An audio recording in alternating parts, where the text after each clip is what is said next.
Shalom, selamat malam teman-teman. Hari ini kita kelas kontradiksi ketiga. Ya, bahannya di Markus 9 ayat 24. Segera ayah anak itu berteriak, "Aku percaya, tolonglah aku yang tidak percaya ini." Jadi satu bagian ini itu menunjukkan sepertinya kontradiksi. Ya, karena di saat yang sama dia berkata aku percaya dan aku tidak percaya. Nah, jadi biar lebih mudah itu kita baca seluruh perikop. Ya, jadi jangan satu ayat dikeluarin dari konteksnya, nanti sulit ya. Tapi ketika kita baca satu perikop jadi jelas begitu ya. Nah, jadi nggak boleh males kalau mau artiin satu ayat, harus ada di dalam konteksnya.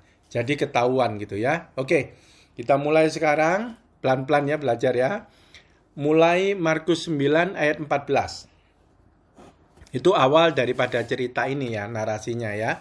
14, ketika Yesus, Petrus, Yakobus, dan Yohanes, nah ini rasul-rasul Tuhan Yesus ya, kembali pada murid-murid lain. Jadi ada banyak murid rupanya di sana ya. Mereka melihat orang banyak mengerumuni murid-murid itu dan beberapa ahli Taurat sedang mempersoalkan sesuatu dengan mereka. Nah, merekanya itu murid-murid. Jadi ingat ya, Yesus dan para rasul satu golongan. Kembali kepada murid-murid, ada golongan murid-murid yang kita fokus sekarang. Satu, di cerita ini ada golongan murid-murid. Yang kedua, golongan orang banyak yang mengerumuni murid-murid. Dia lebih banyak daripada murid. Dan ketiga, ada ahli-ahli Taurat. Beberapa sedikit sedang mempersoalkan sesuatu dengan mereka. Jadi di sana yang kita fokus ada tiga. Murid, orang banyak, dan ahli Taurat. Ya, oke, jelas. Kita tangkap dulu nih ya. Tiga golongan. Kita udah ngerti murid kayak gimana, kita ngerti. Orang banyak kurang lebih ya begitu. Dan ahli Taurat ya kita udah tahu ya. Oke, sekarang kita lanjut 15. Pada waktu orang banyak itu melihat Yesus, tercenganglah mereka semua dan bergegas menyambut dia. Nah, orang banyak rupanya ini pengikut Tuhan Yesus juga. Karena begitu lihat Tuhan Yesus, tercengang dia, berarti dia tahu nih, ini Tuhan Yesus. Terus bergegas menyambut dia. Nah, ya ini orang tahu ini Tuhan Yesus dan dia menyambut. Ya, berarti dia seneng nih sama Tuhan Yesus. Dia udah denger nih, Tuhan Yesus nyembuhin orang sakit, gini gitu, seneng. Dan dia bergegas. Ya, kita lihat orang banyak yang bergegas menyambut Yesus. Ini kita perumpamaan. Ini belum masuk ke inti ya. Kita kupas satu persatu. Seperti Matius 13 ayat 20-21. Benih yang ditaburkan di tanah berbatu, orang yang mendengarkan firman itu segera menerimanya dengan gembira. Sama seperti orang banyak ini. Tetapi ia tidak berakar dan tahan sebentar saja. Apabila datang penindasan dan penganiayaan karena firman itu, orang itu segera murtad. Nah, jadi gambaran orang banyak ya itu pengikut Kristus juga. Ya, tetapi di dalam perumpamaannya itu menerima firman dengan gembira. Ya, itu ibaratnya ini golongan orang Kristen yang hatinya banyak batu-batu kekerasan, tanahnya tipis dan tidak berakar. Ya, Lukas 8 ayat 6 dikatakan tidak mendapat air. Nah, jadi nggak bisa tuh. Bertumbuh banyak nggak bisa. Nah, ini saya ulas sedikit mengenai orang banyak itu tipenya begitu. Ya, oke. Kita lanjut ayat 16. Lalu Yesus bertanya kepada mereka, apa yang kamu persoalkan dengan mereka? Siapa mereka yang Tuhan Yesus maksud ayat 16? Yaitu orang banyak. Tanya, loh kamu ada masalah apa sama murid-murid maksudnya gitu. Yang mempersoalkan dengan mereka. Jadi merekanya orang banyak ditanya sama Tuhan Yesus. kamu mempersoalkan apa dengan mereka yang murid Tuhan Yesus? Persoalan apa nih? Gitu. 17, kata seorang dari orang banyak itu. Nah, keluar satu dari kerumunan orang banyak, keluar tuh. Guru, anakku ini kubawa kepadamu karena ia kerasukan roh yang membisukan dia. Nah, satu keluar itu dari orang banyak itu ternyata si ayah. Ayah anak yang anaknya itu kerasukan roh. Rohnya yang membisukan dia, roh bisu, roh setan bisu ini. Ya, guru, anakku ini kubawa kepadamu karena ia kerasukan roh yang membisukan dia. Jadi dia tahu Tuhan Yesus datang, anaknya yang dikerumuni sama murid, sama yang lain-lain, dibawalah kepada Tuhan Yesus, gitu ya. Terus dibawa Tuhan Yesus, dia cerita. Dan setiap kali roh itu menyerang dia, roh itu membantingkannya ke tanah, lalu mulutnya berbusa, giginya bekertakan, dan tubuhnya menjadi kejang. Aku sudah meminta kepada murid-muridmu supaya mereka mengusir roh itu, tetapi mereka tidak dapat. Nah, ini rupanya sebelumnya yang tadi kerumunan ribut yang Tuhan Yesus datang, rupanya si ayah ini membawa anaknya yang kerasukan roh bisu itu kepada murid Tuhan Yesus. Ya, terus orang banyak kerumun juga, ahli Taurat di sana. Nah, itu kejadian awalnya. Gitu ya. Nah, aku sudah meminta kepada murid-muridmu, tetapi mereka tidak dapat. Berarti orang banyak itu tidak dapat mengusir roh itu, roh jahat bisu itu. Murid-murid Tuhan Yesus pun tidak dapat mengusir roh jahat bisu ini. Sama. Nah, di sana ada ahli-ahli Taurat beberapa juga tidak dapat mengusir roh jahat yang bisu itu. Nah, jadi 3 golongan ini tidak ada kuasanya, tidak bisa ngusir roh jahat bisu itu. Ya, nggak berarti murid dia punya kuasa. Murid yang gimana? Kita baru tahu sekarang. Ada murid yang tanpa kuasa. Nah, kalau yang ahli Taurat, nah itu dia nggak percaya Tuhan Yesus, tapi mungkin dia tahu firman, ya, tetapi tetap dia tidak ada kuasanya juga. Ya, nah sekarang kita lihat kepada murid. Kepada murid yang kita lihat ya.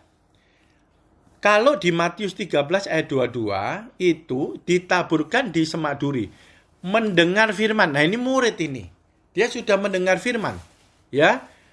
Kekhawatiran dunia tipu daya kekayaan menghimpit firman itu sehingga tidak berbuah. Dia hidupnya tidak berbuah. Jadi nggak ada kuasa. Ya. Nah ini cerita murid itu adalah gambaran semak duri. Hatinya semak duri. Ya. Dan di Markus 4 ayat 19 bagus tuh. Oleh kekhawatiran dunia, tipu daya kekayaan, keinginan-keinginan akan hal yang lain, masuklah menghimpit firman itu. Jadi ada 2 yang dia masuk. Firman dan keduniawian masuk bertumbuh bareng. Ya jelas yang dunia yang menang. Ya, sehingga mereka tidak berbuah. Tetapi yang di Lukas 8 ayat 14, ini saya fokus lagi. Ada satu lagi yang saya fokuskan. Yang membunuh firman itu, kenikmatan hidup, sehingga mereka tidak menghasilkan buah yang matang. Loh, yang di Lukas ini luar biasa, tidak menghasilkan buah yang matang, berarti sudah berbuah, karena dia dengar firman, cuman buahnya nggak matang. Nah, ada pembunuh-pembunuh, jadi buah belum matang gugur.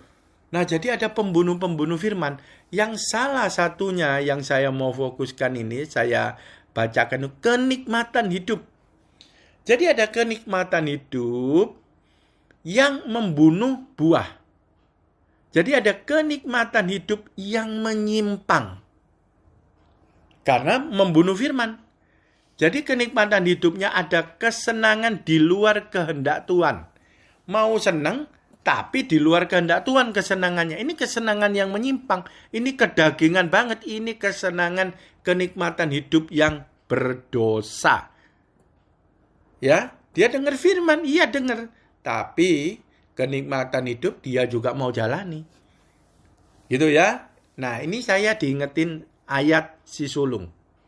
Sulung Lukas 15 ayat 25 nih, tentang kenikmatan hidup nih murid-murid. Anak sulung itu berada di ladang. Dia bekerja di ladang Tuhan. Gitu loh ya. Waktu ia pulang dekat rumah, ia mendengar bunyi seruling dan nyanyian tari-tarian. Terus ayat 27 dikatakan gini, jawab hamba ini, adikmu telah kembali dan ayahmu telah menyembelih anak lembu tambun, karena ia mendapatkannya kembali dengan sehat. Dia dengar kabar kepada hambanya, adikmu itu udah bertobat. Ayat 28, maka marahlah anak sulung itu. Nah ini, anak sulung sama seperti murid yang tadi itu, yang kenikmatan hidup itu, ini mempunyai selera yang berbeda nih. Kesenangan-kesenangan berbeda dengan kesenangan Bapak, kesenangan Tuhan. Ini adiknya bertobat kok dia marah. Nah, lucu kan? Nah, terus ia gak mau masuk. Ayahnya keluar berbicara dengan dia. Nah, ini Lukas 15 ayat 29. Tetapi kepadaku belum pernah Bapak memberikannya seekor anak kambing untuk bersukacita dengan sahabat-sahabatku. Ini rupanya si sulung ini gambaran seorang murid yang mempunyai kesenangan yang menyimpang, yang gak sama dengan kesenangan Tuhan. Dia mempunyai kesenangan bersukacita dengan sahabat-sahabatnya. Sahabatnya di luar rumah Bapak. Nah, seperti itu gambarannya ya. Jadi yang gak berbuah, akhirnya mati.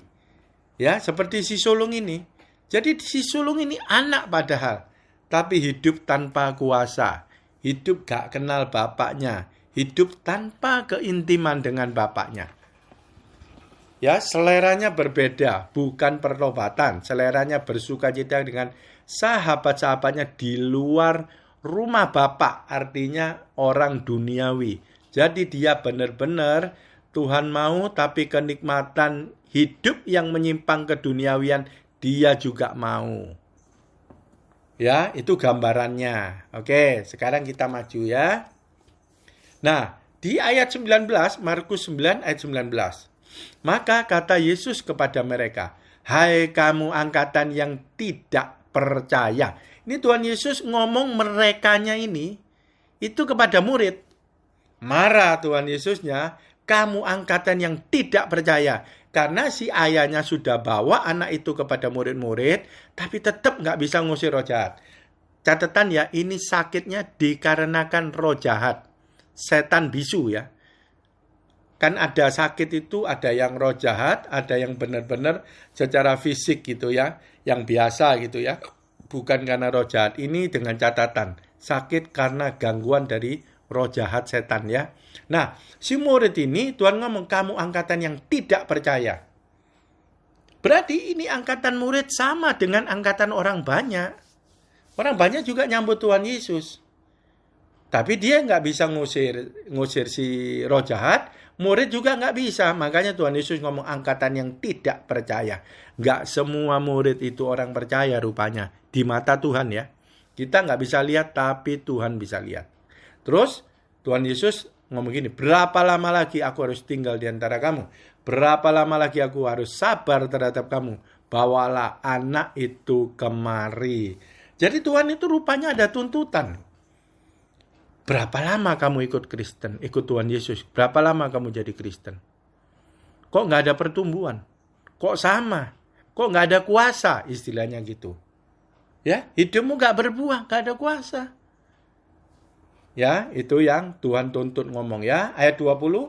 Lalu mereka membawanya kepadanya. Waktu roh itu melihat Yesus, jadi anak itu rame-rame sama bapak sama rame-rame diserahkan, dibawa kepada Tuhan Yesus. Waktu roh itu melihat Yesus, ini roh jahatnya, anak itu segera diguncang-guncangnya dan anak itu terpelanting ke tanah dan terguling-guling serta mulutnya berbusa. Ya, 21. Lalu Yesus bertanya kepada ayah anak itu, sudah berapa lama ia mengalaminya? Jawabnya, sejak masa kecilnya. Saya nggak tahu ya, anak ini pada waktu ketemu Tuhan Yesus ini, itu di usia berapa nggak tahu. Tapi kalau ayahnya ngomong sejak masa kecilnya, jadi kayaknya ini konotasinya itu lama. bertahun-tahun sepertinya itu ya. Sejak masa kecilnya gitu ya. Bertahun-tahun. Jadi dia nggak bisa ngusir. Dia tahu Tuhan Yesus, dia nggak bisa ngusir. Dan muridnya juga tidak bisa ngusir. Dua-dua dan seringkali roh itu menyeretnya ke dalam api ataupun ke dalam air untuk membinasakannya. Sebab itu, nah ini si ayah ngomong, jika engkau dapat berbuat sesuatu, tolonglah kami dan kasihanilah kami. Ini ayah orang tidak percaya. Ya, karena dia ngomong jika engkau dapat berbuat sesuatu. Dia ngomong kepada pribadi Tuhan Yesus. Dia orang tidak percaya. Ya. Oke. Tapi rada aneh, dia itu tidak percaya, tapi dia mau membawa anaknya kepada Tuhan Yesus. Aneh kan? Oke. Tolonglah kami dan kasihanilah kami. Oke. 2-3. Jawab Yesus. Nah, Tuhan Yesus jawab nih. Jika engkau dapat, nah Tuhan Yesusnya ngomong gini, loh, aku ini Tuhan, kamu kok ngomong jika engkau dapat, jika aku dapat. Ya pasti dapat lah. Jangankan saya sebagai Tuhannya ini ya, Tuhan Yesus. Yang orang percaya pun tidak ada yang mustahil. Tidak ada yang mustahil bagi orang yang percaya. Jadi ngusir setan ya pasti bisa orang percaya. Maksudnya Tuhan Yesus gitu perkataannya. Jadi anakmu itu pasti sembuh. Kalau ada orang percaya diusir pasti keluar setan ini. Pasti sembuh anakmu. Maksud Tuhan Yesus gitu. Ya. Nah jadi ketika Tuhan Yesus belum datang pun, harusnya murid-muridnya bisa ngusir roh jahat itu. Ya kan? Nah, Tuhan Yesus ngomong gitu itu, muridnya juga harus dengar. Yang nggak bisa ngusir setan itu. Oke, 24. Segera ayah anak itu berteriak, aku percaya, tolonglah aku yang tidak percaya ini. Nah, ini jadi polemik kita. Sekarang kita ngomong gini. Sekarang kita bahas ya. Aku percaya itu merujuk kemana? Aku percaya, seperti tadi teman-teman ngomong ya, aku percaya merujuk kepada 23b. Tidak ada yang mustahil bagi orang yang percaya. Nah, jadi si ayah itu percaya perkataan Tuhan Yesus. Kalau ada orang percaya, nggak ada yang mustahil. Dia percaya. Tapi tolong aku yang tidak percaya ini merujuk pada golongan si ayah itu. Ayah itu adalah golongan orang yang tidak percaya karena gak bisa ngusir setan, gak bisa ngusir roh setan di dalam anaknya. Berarti aku ini golongan orang tidak percaya, tapi aku percaya kalau orang yang percaya itu bisa ngusir setan itu. Gitu loh. Tapi kan gak didapatin di dalam kumpulan itu ada orang yang percaya, makanya semuanya gak bisa ngusir setan di dalam anak itu. Jadi akhirnya dia minta tolong kepada Tuhan. Aku pun juga nggak bisa. Murid-muridmu nggak bisa. Beberapa ahli Taurat nggak bisa. Jadi 3 golongan ini golongan orang yang tidak percaya. Saya di dalamnya. Orang banyak itu. Saya adalah golongan orang yang tidak percaya. Jadi aku minta tolong. Dan aku percaya kalau ada orang percaya pasti bisa. Tapi kan nggak ada orang yang percaya tuh. Tadi semuanya di atas. Ya, oke. Ayat 25. Ketika Yesus melihat orang banyak makin datang berkerumun, wah tambah ribut rupanya ya. Jadi semua datang. Ia menegur roh jahat itu dengan keras katanya, hai kau roh yang menyebabkan orang menjadi bisu dan tuli. Aku memerintahkan engkau, keluarlah daripada anak ini dan jangan memasukinya lagi. Ya, sekali lagi ini sakit karena roh jahat. Ya. Ayat 26, lalu keluarlah roh itu sambil berteriak dan menggoncang-goncang anak itu dengan hebatnya. Anak itu kelihatannya seperti orang mati, lemas gitu ya. Sehingga banyak orang berkata ia sudah mati. 27, tetapi Yesus memegang tangan anak itu dan membangunkannya, lalu ia bangkit sendiri. Ya, badannya capek ya fisiknya. Dipakai setan seperti itu ya, guncang-guncang gini gitu ya. Tapi Tuhan Yesus tahu itu bukan mati ya. Tapi kecapean jadi dibangunkan gitu ya. Oke. Sekarang kita belajar daripada daripada perikop cerita tadi itu adalah minta tolong kepada Tuhan Yesus. Ya, minta tolong kuncinya. Dia adalah golongan orang yang tidak percaya tapi meminta tolong kepada Tuhan Yesus, dan dia percaya ada yang bisa melakukan orang percaya ngusir setan. Tapi di waktu itu nggak ada orangnya. Karena muridnya pun ternyata Tuhan Yesus ngomong sendiri golongan angkatan yang tidak percaya. Gitu ya. Nah, jadi kita catat ya. Ini perumpamaan ayat ini selesai. Sekarang kita masuk ke bagian kedua. Bagian kedua adalah jawaban. Kisahnya sama, ada pertentangan di dalam satu tubuh. Setiap manusia ini ada pertentangan. Ada yang percaya dan ada yang tidak percaya. Sama seperti Bapak itu. Jadi itu umum sekali di kalangan orang Kristen itu selalu ada dua, yang percaya dan tidak percaya. Ya, tinggal mana yang menang.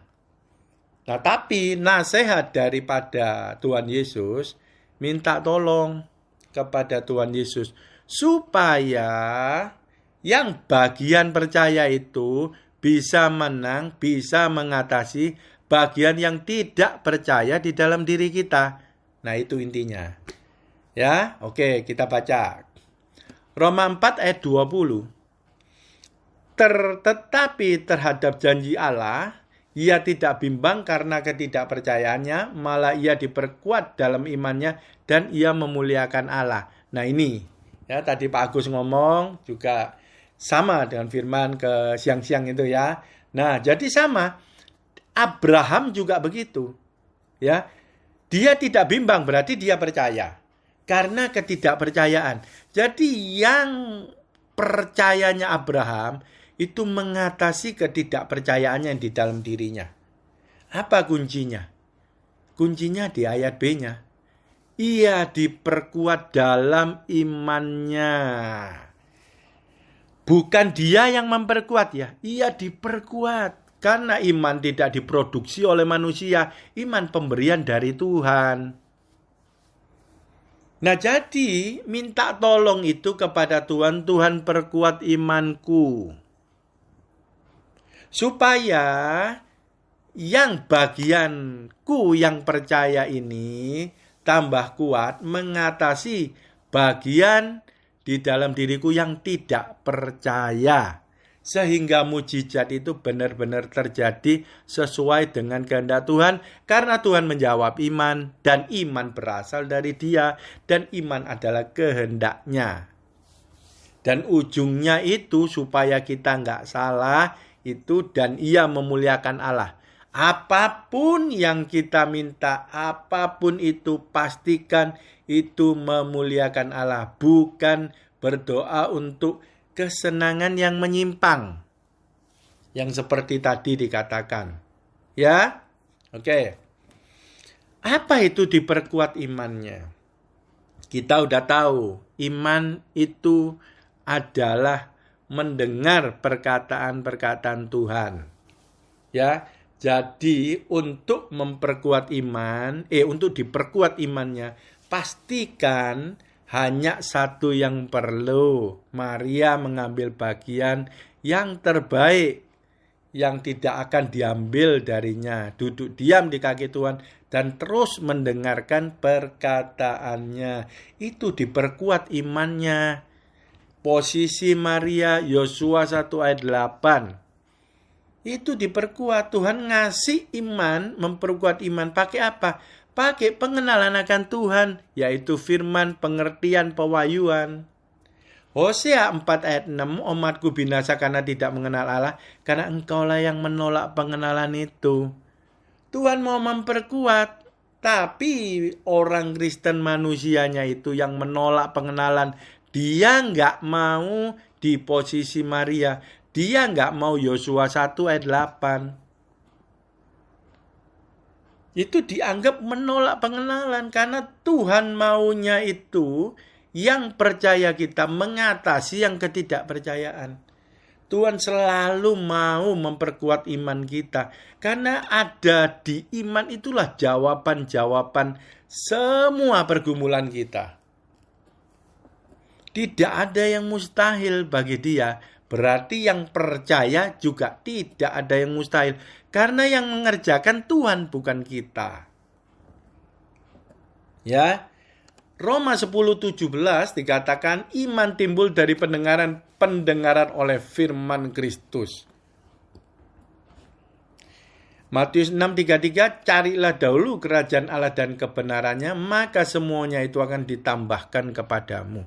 Prinsipnya tetap iman dulu, diperkuat dulu. Ya. Terus ayat 21, dengan penuh keyakinan bahwa Allah berkuasa untuk melaksanakan apa yang telah Ia janjikan. Itu Abraham. 21, 22. Karena itu hal ini diperhitungkan sebagai kebenaran. Percaya kepada firman yang kita dengar itu diperhitungkan sebagai kebenaran. Jadi udah sah. Karena itu pemberian dari Tuhan. Waktu kita percaya, sah kebenaran itu milik kita. Kebenaran begitu sah, itu berarti percayanya kita mengatasi ketidakpercayaan di dalam diri kita. Ya, sekarang kita kupas. Yang bagian percaya, yang bagian tidak percaya dalam diri kita. Ya. Matius 26 ayat 41, berjaga-jagalah dan berdoalah supaya kamu jangan jatuh ke dalam pencobaan. Roh memang penurut tetapi daging lemah. Jadi ada dua di dalam diri kita. Roh penurut, daging lemah. Nah, seperti tadi, daging lemah, gak percayaan itu daging. Roma 8 ayat 7, sebab keinginan daging adalah perseteruan terhadap Allah. Jadi daging gak bisa percaya firman.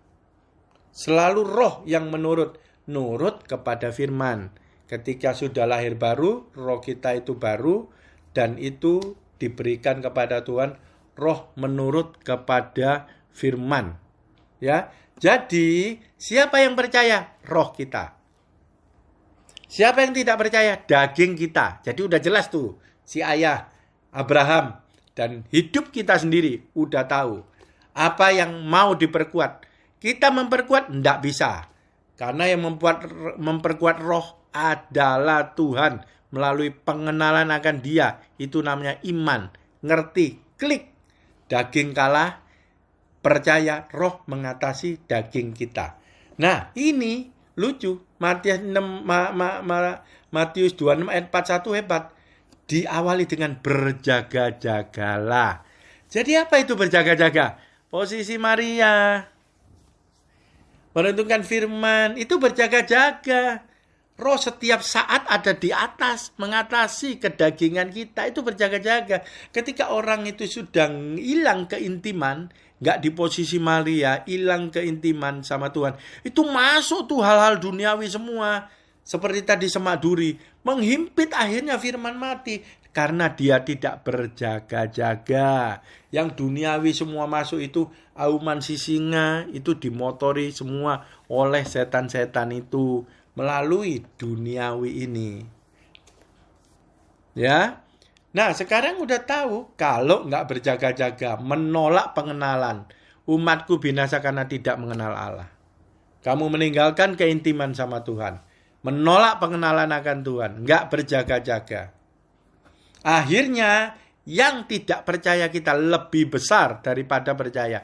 Akhirnya roh itu tidak terlayani. Kita hidup melayani daging kita. Dan kita mempunyai kenikmatan hidup, kesenangan yang menyimpang daripada kehendak Tuhan. Dan itu tidak memuliakan Tuhan. Nah jadi, nasihat hari ini, kita selalu harus minta tolong kepada Tuhan. Ya, selalu minta tolong kepada Tuhan sampai mati. Karena kita masih hidup di dalam daging ini yang tidak percaya, yang tidak berkenan, yang mempunyai keinginan yang menyimpang dari Tuhan. Jadi nggak ada jalan lain. Roh kita yang percaya itu harus mengatasi ketidakpercayaan daging kita dengan cara minta tolong kepada Tuhan untuk diperkuat iman kita. Gimana? Minta tolong nggak bisa ngomong doang. Tolong Tuhan nggak bisa. Posisi Maria adalah posisi minta tolong kepada Tuhan supaya iman kita diperkuat oleh Tuhan. Tiap hari. Itu namanya berjaga-jaga dan kita tidak akan masuk dalam pencobaan. Tetapi realisasi pergumulan mujizat itu tiap hari terjadi. Kita jadi murid yang ada kuasanya. Bukan seperti yang tadi, murid tapi angkatan yang tidak percaya. Murid tanpa kuasa, murid tanpa keintiman dengan Tuhan. Itu kita nggak mau. Kita maunya murid ada kuasa Tuhan. Ada keintiman sama Tuhan, hidup selalu berjaga-jaga. Hari semakin jahat. Oke, Tuhan Yesus dahsyat.